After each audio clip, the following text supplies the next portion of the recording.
J'aime transmettre, vous le savez.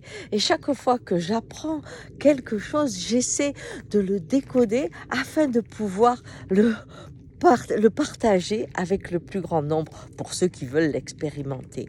Et ce matin, en regardant le paysage fantastique qui est autour de moi, car je suis dans un nid d'aigle, alors j'ai que des forêts, des bois qui sont là devant mes yeux et me dominent et me font sentir que je suis toute petite, j'ai réalisé que je ne regardais pas le monde autrement. C'est comme si la vue baisse et pourtant, au contraire, elle voit mieux. Même sur ce chemin dont je vous parle, je ne vois pas les plantes, les arbres, les toutes petites fleurs qui sont là. Je ne vois rien de la même façon. Et c'est comme si le monde s'ouvrait dans sa beauté, dans une intensité que je n'avais pu imaginer. Pourtant, j'ai voyagé, je me suis extasiée, j'ai fait des méditations dans des lieux incroyables. La beauté du monde, je croyais être capable de la regarder.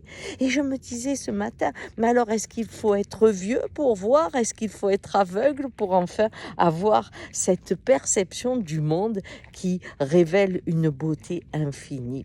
Eh bien, je ne crois pas. Je crois que ce qui se passe, c'est que la conscience que nous partageons tous aujourd'hui d'une possible fin de la beauté qui nous entoure, par les incendies, par la destruction, par la chaleur, par tout ce que vous voulez, nous fait comprendre que ce paysage n'est pas acquis. Quand je regarde ces arbres, je sais qu'ils peuvent brûler. Et tout d'un coup, cette peur m'oblige à intensifier mon regard et à voir qu'ils sont là sans que je n'ai rien fait. Et que leur beauté est là par hasard. Et que si je ne fais rien, ils disparaîtront. Ou peut-être ils disparaîtront parce que c'est le moment.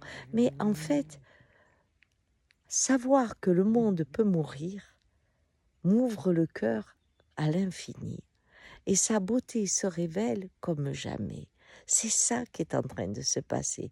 Alors voyez-vous, nous sommes dans une période où il est difficile d'écouter, d'entendre le pessimisme réel que nous avons par rapport à l'épreuve qui nous attend. Mais le bon côté, c'est que ce qui devient rare devient précieux, mais ce qui est menacé nous donne envie de le protéger et le fait exister dans une intensité que vous n'aviez jamais imaginée.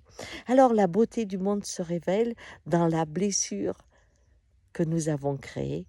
Peut-être que ces yeux qui s'ouvrent enfin seront là protégés.